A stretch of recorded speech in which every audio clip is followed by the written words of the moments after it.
On August 31st, 2014, Jennifer Lawrence's phone became a warning beacon. 847 missed calls. Her agent's voicemail pleaded, "Don't go online. Do not go online." She went online anyway. 2 taps, 1 scroll, and her name trended beside a photograph she had taken years earlier. It spread like a contagion. Within hours, it had been seen by millions. Across Hollywood, 100 other private moments, honeymoon clips, bathroom selfies, teenage snapshots, were suddenly public property. Some of those images were illegal to possess. Within 2 days, copies sprouted on thousands of sites. 4 people tried to end their lives. What made it worse was not sophistication, it was banality. 5 nobody hackers, a handful of fake Apple emails, and a cloud that trusted too much. Pixel-perfect lies. November 2013 looked like any slow internet month until a man in a Lancaster basement built a near-perfect forgery. He copied a password reset screen down to the last pixel, then changed one single line of code so every typed password flowed to his inbox. He registered a domain that looked legitimate through a foreign proxy, tested his kit on an account nobody would notice, and then loaded a CSV of thousands of celebrity email addresses, scraped from industry directories, leaked lists, and paparazzi contact sheets.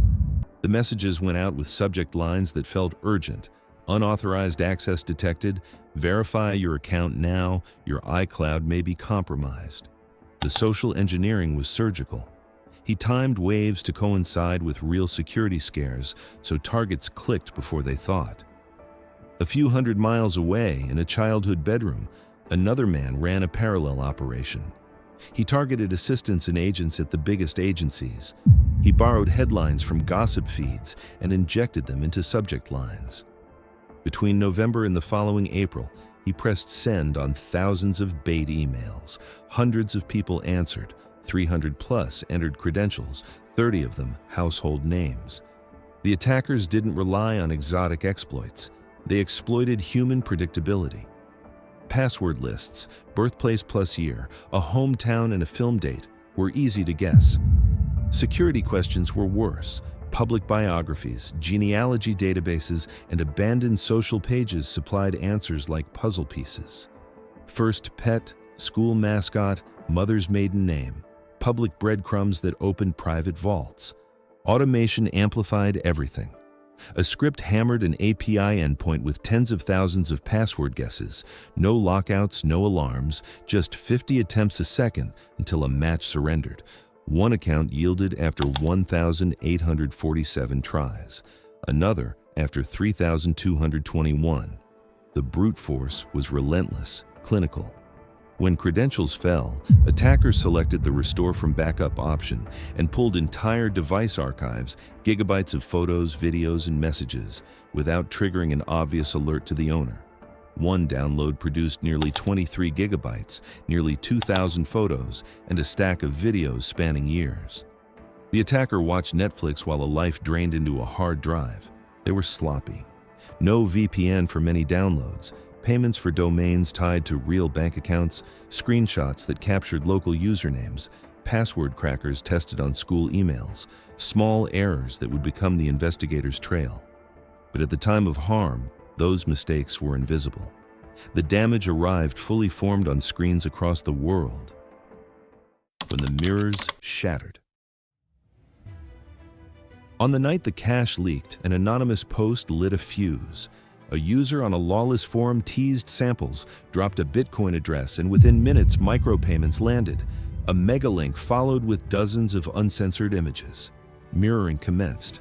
Where one person tried to monetize, thousands copied, rehosted, and rebundled. Reddit threads ballooned faster than moderators could pull them. Torrent mirrors, file lockers, cloud shares, each takedown birthed 5 more uploads.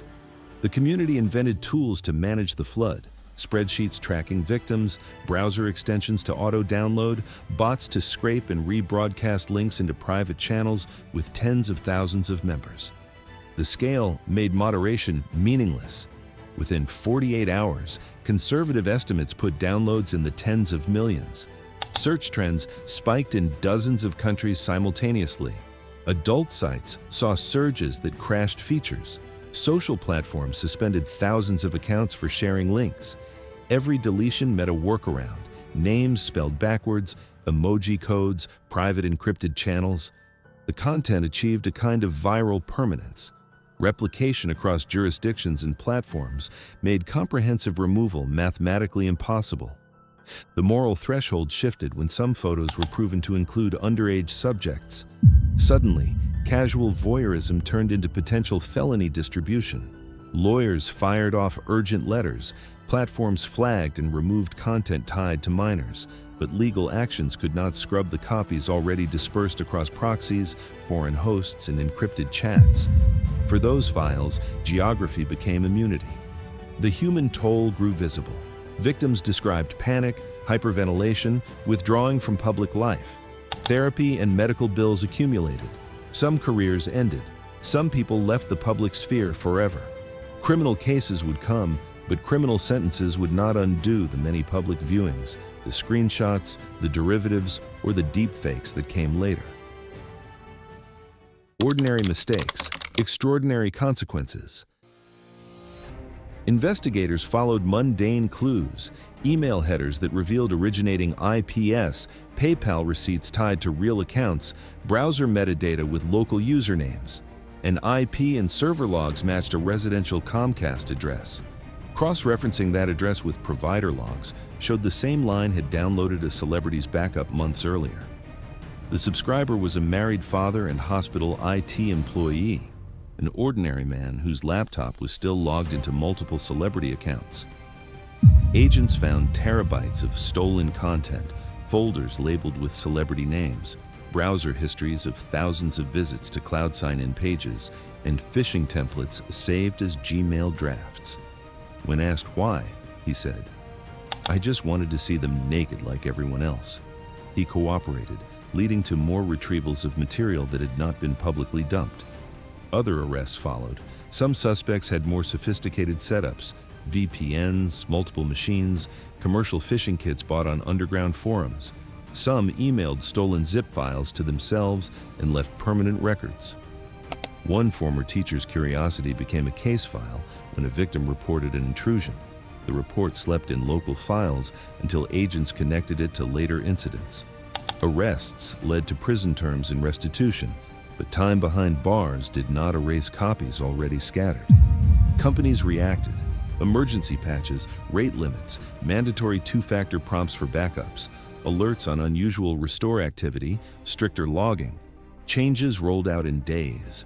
Public statements insisted there had been no direct server breach. Technically true, no zero-day was exploited, but the attack exposed a design. Convenience features mixed with public personal data and lax secondary protections become an attack surface. The defender's language of "no breach" rang hollow to victims who had their lives replayed by strangers. Lawmakers moved too. Jurisdictions that lacked specific penalties for non-consensual, intimate image distribution began enacting statutes. Platforms adopted hashing systems to detect and block known images. Some liability protections were narrowed to hold hosts accountable for stolen content. But lawmaking could only limit future incidents. It could not reclaim what had already been copied and disseminated. A quiet industry and a loud legacy. The scandal generated an economy. Scripts and cloud-ripping tools appeared in shadow markets for pocket change prices. Step-by-step tutorials spread, teaching others how to fish and how to harvest backups. Later, synthetic media accelerated harm. Deepfakes fused stolen images with new fabrications, complicating truth and blame. The initial crime, amateurish, almost bumbling, became the seed for a small industry of exploitation. The final ledger is mixed. Some perpetrators served months in federal prison, some paid restitution, others accepted court-ordered counseling. But the copies survived. Sites and channels still traffic in vintage leaks. New technologies made verification fraught. The victims kept the scars. What this episode reveals is structural. A social engineering trick plus automation plus centralized backups equals a weapon of exposure. The players who set it loose were not masterminds in cloaks. They were ordinary people who discovered leverage in convenience and curiosity. The policy fixes mattered, the patches lowered immediate risk, and the laws raised consequences. But those fixes arrived after images had escaped into a memory that refuses to forget. Protect what you can control. Treat personal trivia as public by default. Assume backups are accessible to anyone who gains your keys. The cloud is a convenience and a vulnerability. The scandal did not just leak naked photos, it exposed how fragile our trust in digital privacy really is.